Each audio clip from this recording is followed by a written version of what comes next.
pag na okay na si BBZ, papakarwash natin kasi wala nang ligo.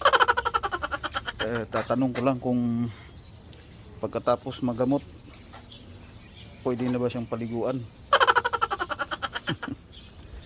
Baka kasi kagagaling lang ng ospital tapos baka hindi pwedeng paliguan. Joke lang.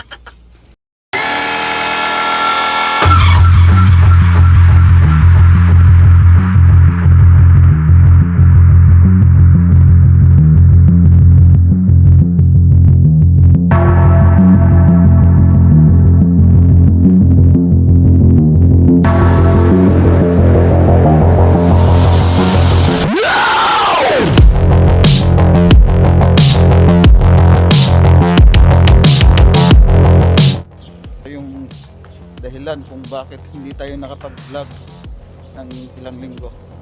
So hopefully after maayos yung baby natin, makakapag-rides na naman tayo ulit. Wow! So dito tayo sa Kawasaki Service Center ng Davao. So bibisitahin natin si baby. So andito si baby Z. Yan. So tinanggal natin yung gulong. Ito kasi yung sinira niya.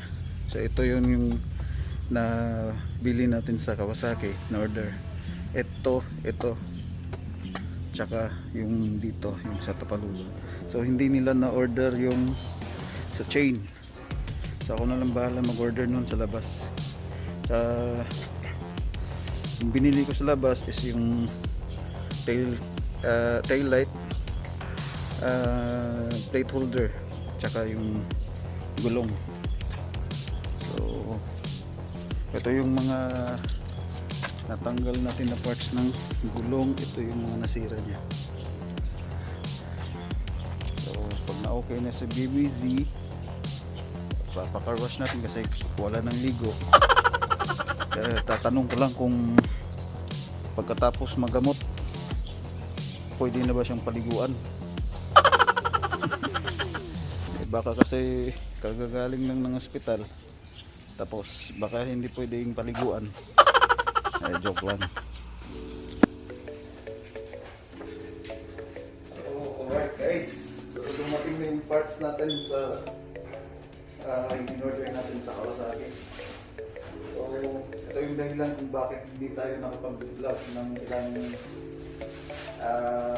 linggo.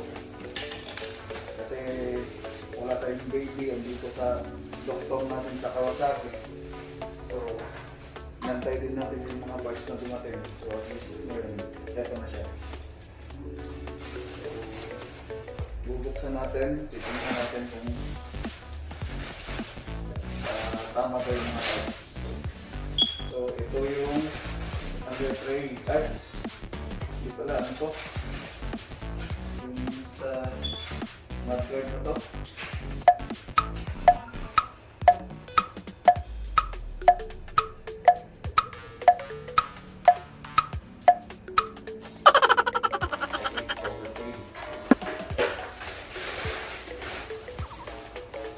Ay, hindi yung power tray. Yung sa gulong yan eh. Kapaluto. Ito yung power tray.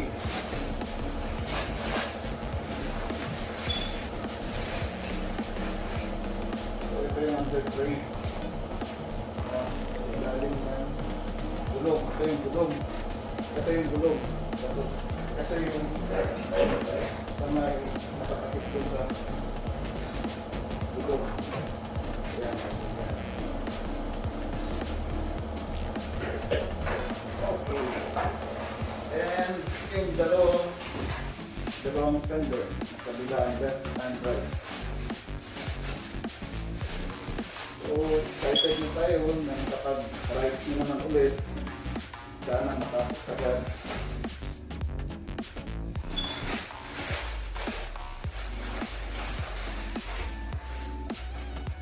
Wala palang kulay yun.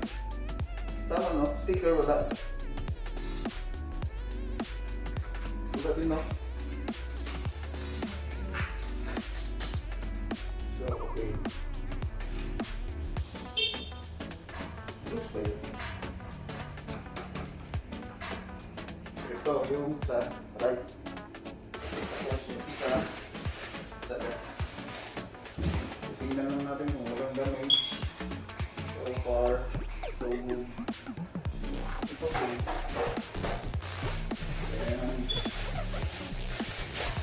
oops.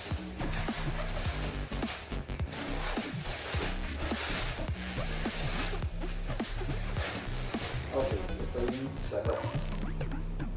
Alright. Ito pala yung sagat.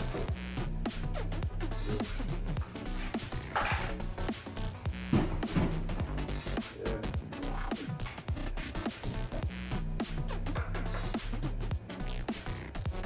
Original pa sa akin ito, di ba? Okay, original daw. Balik natin.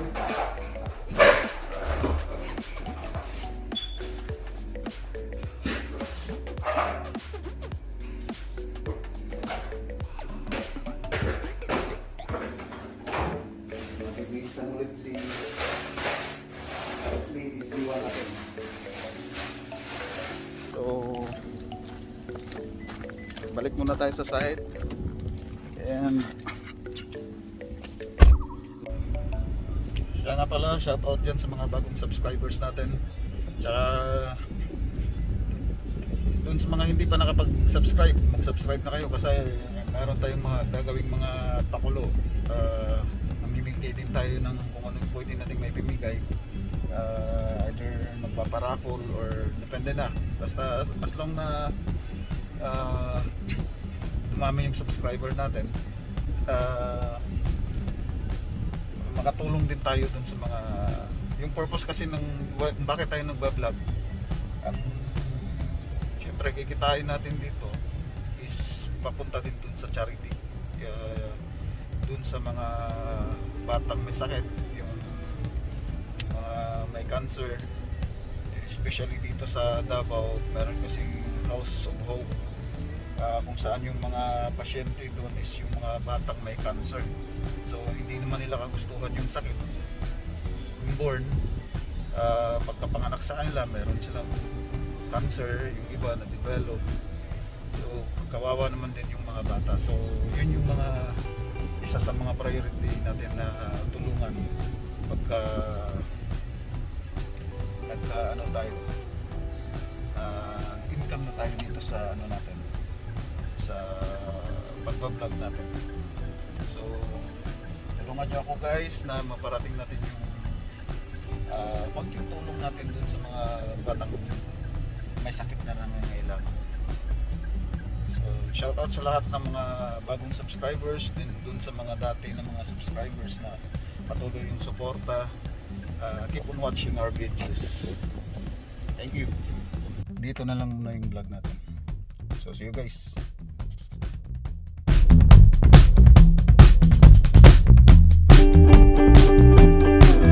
Shout out sa mga taga Plaza 5, mga good boy. Bijans Tugonon. Ha? Dito Mata Junior. Bijan? Bijans Tugonon. Matmat, wala yung gamay. Matmat, kuya. Dito Mata Junior. Dito Mata Junior. Anak ni Lulong? Dili. Gagaw. Ay, gagaw. Sige. Welcome to my vlog. Speed Force!